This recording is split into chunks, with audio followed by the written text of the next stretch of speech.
Bagaimana jika tanda yang kamu rasakan selama ini ternyata bukan satu-satunya? Bagaimana jika ada lapisan lain yang lebih dalam, lebih halus, yang selama ini luput dari perhatianmu? Setelah kita memahami satu tanda bahwa leluhur menjagamu, kini muncul pertanyaan baru. Apakah ada pesan lanjutan yang sedang berusaha disampaikan? Dan yang lebih penting, apakah kamu benar-benar sudah siap untuk memahami makna di baliknya? Assalamualaikum dan salam rahayu. Selamat datang kembali di channel Jejak Primbon 99, tempat kita menyusuri makna kehidupan melalui pitutur leluhur yang penuh kebijaksanaan. Di episode sebelumnya, kita telah membahas satu tanda bahwa leluhur selalu menjaga kita melalui rasa yang halus. Kini, kita akan melangkah lebih dalam, memahami bagaimana tanda itu berkembang menjadi sebuah arah hidup. Sebelum melanjutkan, dukung channel ini dengan like, subscribe, dan share agar semakin banyak yang bisa mendapatkan manfaat dari pitutur yang kita pelajari bersama.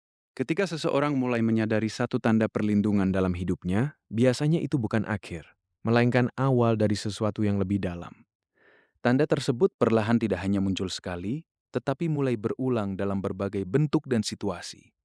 Kadang hadir sebagai rasa yang sama, kadang muncul melalui kejadian yang mirip, seolah hidup sedang mengulang pelajaran yang belum sepenuhnya kita pahami.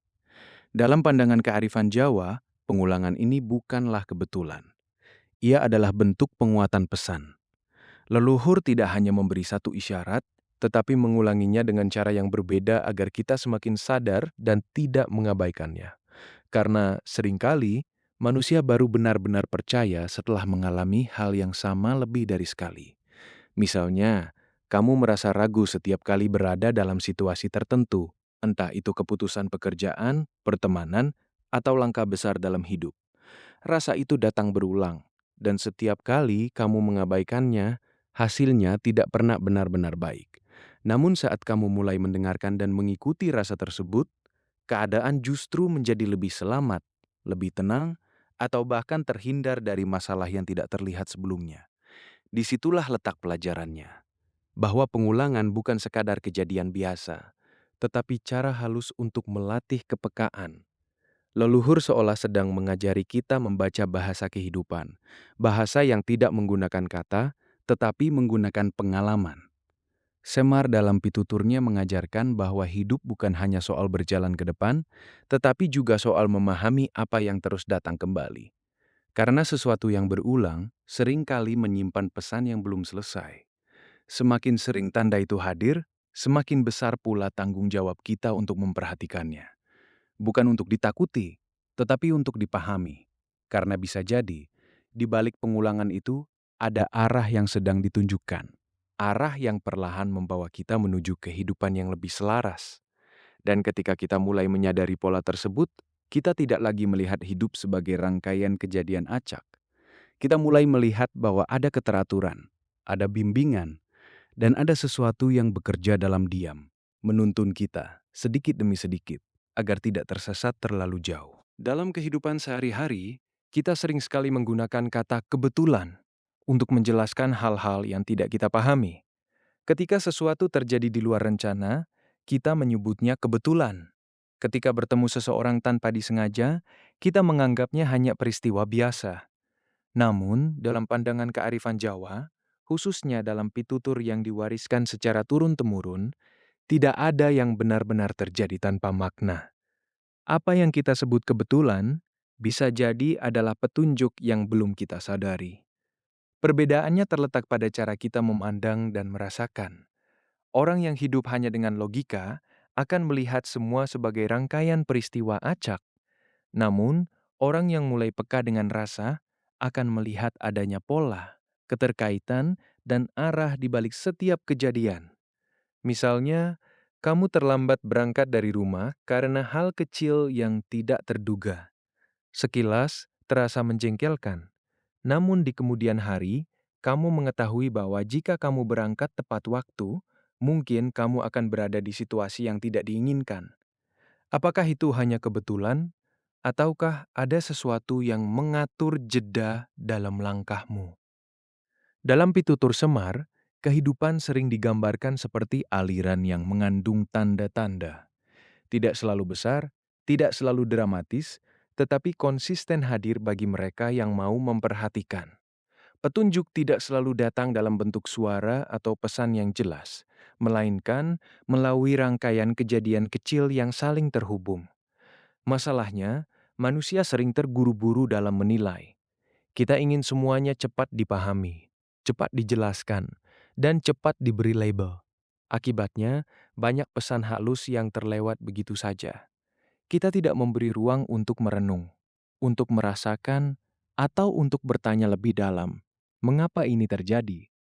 Disinilah pentingnya kesadaran. Ketika kita mulai memperlambat langkah, kita akan melihat bahwa banyak hal yang sebelumnya terasa acak ternyata memiliki pola. Pertemuan, keterlambatan, perubahan rencana, semuanya bisa menjadi bagian dari alur yang lebih besar. Semar mengajarkan bahwa hidup bukan hanya untuk dijalani, tetapi juga untuk dipahami. Dan pemahaman itu tidak datang dari luar, melainkan dari kepekaan dalam diri. Ketika kita mulai membuka diri terhadap kemungkinan bahwa setiap kejadian memiliki makna, maka kita akan lebih berhati-hati dalam bersikap dan lebih bijak dalam mengambil keputusan. Pada akhirnya, antara kebetulan dan petunjuk hanyalah soal kesadaran. Bagi yang tidak peka, semua hanyalah kebetulan. Namun, bagi yang mulai memahami rasa, setiap kejadian bisa menjadi pesan. Pesan yang membimbing, menjaga, dan mengarahkan kita ke jalan yang lebih baik.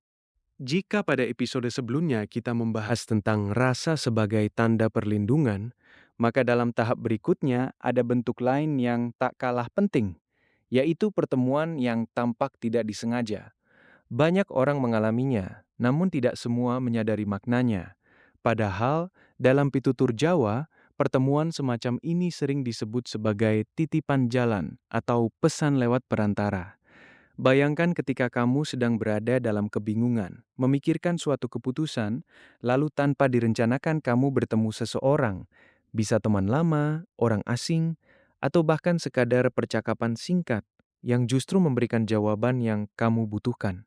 Kata-katanya sederhana, tetapi terasa kena di dalam hati, seolah bukan hanya sekadar obrolan biasa. Dalam kearifan Semar, ini bukan peristiwa acak. Ini adalah bentuk bimbingan yang disampaikan melalui jalur yang paling alami, manusia kepada manusia. Leluhur tidak selalu hadir dalam bentuk rasa atau firasat, tetapi juga bisa menggerakkan situasi agar kita bertemu dengan orang yang tepat di waktu yang tepat. Yang menarik, pertemuan ini seringkali tidak terlihat penting di awal, bahkan terkadang terasa sepele. Namun setelah berlalu, kita mulai menyadari bahwa ada sesuatu yang berubah dalam cara kita berpikir atau mengambil keputusan. Dari situlah kita mulai memahami bahwa pertemuan tersebut membawa makna. Ada juga pertemuan yang datang berulang. Kita bertemu orang yang sama di situasi berbeda atau terus mendengar pesan yang mirip dari orang-orang yang berbeda. Ini adalah bentuk penguatan, seperti yang terjadi pada tanda sebelumnya. Pesan tidak hanya disampaikan sekali, tetapi diulang melalui berbagai jalan agar kita benar-benar menyadarinya. Namun, tidak semua pertemuan membawa pesan. Disinilah pentingnya kepekaan. Pertemuan yang mengandung makna biasanya meninggalkan rasa yang berbeda, entah itu rasa tenang, tersadar, atau bahkan tergugah. Ada sesuatu yang menempel di dalam hati, yang tidak mudah dilupakan. Semar mengajarkan bahwa hidup ini seperti perjalanan yang dipenuhi simpang jalan, dan di setiap persimpangan akan ada penunjuk arah, bukan dalam bentuk papan, tetapi dalam bentuk peristiwa dan pertemuan. Tinggal bagaimana kita menyikapinya. Jika kita mulai terbiasa memperhatikan, kita akan melihat bahwa tidak semua orang yang datang dalam hidup kita hadir tanpa alasan. Ada yang datang untuk menguji, ada yang datang untuk menemani, dan ada pula yang datang untuk menyampaikan pesan. Pada akhirnya, pertemuan yang tidak disengaja bisa jadi adalah bagian dari bimbingan yang lebih besar, sebuah cara halus dari leluhur untuk menyentuh hidup kita melalui cara yang paling dekat dan mudah kita terima. Dan ketika kita mulai menyadarinya, kita akan lebih menghargai setiap pertemuan, sekecil apapun itu. Karena bisa jadi, di sanalah tersimpan jawaban yang selama ini kita cari. Meski tanda-tanda dari leluhur hadir dalam kehidupan banyak orang, tidak semua mampu menyadarinya. Bukan karena mereka tidak dijaga, tetapi karena kepekaan batin setiap orang berbeda. Dalam kearifan Jawa, hal ini bukan soal kemampuan khusus, melainkan soal kebiasaan hidup dan cara seseorang memandang dunia. Manusia modern cenderung hidup dalam hiruk-pikuk pikiran. Segala sesuatu ingin dijelaskan dengan logika, diukur dengan bukti, dan dipastikan dengan kepastian yang terlihat. Akibatnya, ruang untuk merasakan menjadi semakin sempit, padahal tanda-tanda dari leluhur seringkali hadir dalam wilayah rasa yang tidak selalu bisa dijelaskan, tetapi bisa dirasakan dengan jelas oleh hati yang tenang. Kesibukan juga menjadi salah satu penghalang terbesar. Ketika hidup dipenuhi oleh rutinitas tanpa jeda, manusia kehilangan momen untuk merenung. Tidak ada waktu untuk bertanya pada diri sendiri, apalagi untuk memahami makna dari kejadian yang dialami. Semua berjalan cepat dan setiap peristiwa hanya lewat tanpa sempat disadari. Selain itu, ego juga berperan besar. Banyak orang merasa bahwa dirinya sepenuhnya mengendalikan hidupnya. Mereka percaya bahwa semua yang terjadi adalah hasil dari keputusan pribadi semata. Keyakinan ini membuat mereka sulit menerima bahwa ada faktor lain yang bekerja dalam diam, membimbing tanpa terlihat. Dalam Pitutur Semar, kepekaan bukanlah sesuatu yang muncul secara tiba-tiba, tetapi dibentuk melalui kebiasaan. Orang yang terbiasa hidup sederhana, tidak berlebihan, dan menjaga hati dari kesombongan, biasanya lebih mudah merasakan hal-hal yang halus. Mereka tidak terlalu bising dalam pikiran, sehingga lebih mudah menangkap bisikan rasa. Ada ungkapan Jawa yang berbunyi, "Sing rame pikirane, bakal sepi rasane." Artinya, ketika pikiran terlalu penuh dan riuh, maka rasa akan menjadi tumpul. Inilah yang sering terjadi tanpa disadari. Kita terlalu fokus pada apa yang ada di luar, hingga lupa mendengarkan apa yang ada di dalam. Padahal, disitulah banyak pesan penting disampaikan. Namun kabar baiknya, kepekaan ini bisa dilatih dengan mulai memberi ruang untuk diam, mengurangi kebisingan dalam pikiran, dan belajar jujur pada perasaan sendiri. Perlahan kita akan lebih peka terhadap tanda-tanda yang sebelumnya terlewat. Pada akhirnya, bukan karena tanda itu tidak ada, tetapi karena kita belum terbiasa melihat dan merasakannya. Dan ketika kesadaran itu mulai tumbuh, kita akan menyadari bahwa selama ini kita sebenarnya sudah sering dijaga. Hanya saja, kita belum benar-benar menyadarinya. Pada tahap tertentu, tanda-tanda yang awalnya hanya terasa sebagai peringatan atau isyarat kecil, perlahan mulai membentuk sesuatu yang lebih besar, yaitu arah hidup. Ini bukan terjadi secara instan, melainkan melalui proses panjang dari pengalaman, pengulangan, dan kepekaan yang terus dilatih. Awalnya, seseorang hanya merasakan rasa tidak nyaman lalu menghindari situasi tertentu. Kemudian, ia mulai menyadari pola. Setelah itu, ia mulai mempercayai intuisi, dan seiring waktu, tanpa disadari, setiap keputusan yang diambil menjadi lebih selaras, lebih tenang, lebih tepat, dan lebih minim penyesalan. Dalam pitutur Jawa, ini disebut sebagai urip sing lumaku karo tuntunan, hidup yang berjalan dengan bimbingan. Bukan berarti hidup menjadi tanpa masalah, tetapi setiap langkah terasa memiliki arah. Bahkan ketika menghadapi kesulitan, ada rasa mantap di dalam hati, seolah sudah tahu bahwa ini bagian dari perjalanan yang harus dilalui. Semar mengajarkan bahwa ketika manusia sudah mulai menyatu dengan rasa, maka ia tidak lagi mudah goyah oleh keadaan luar.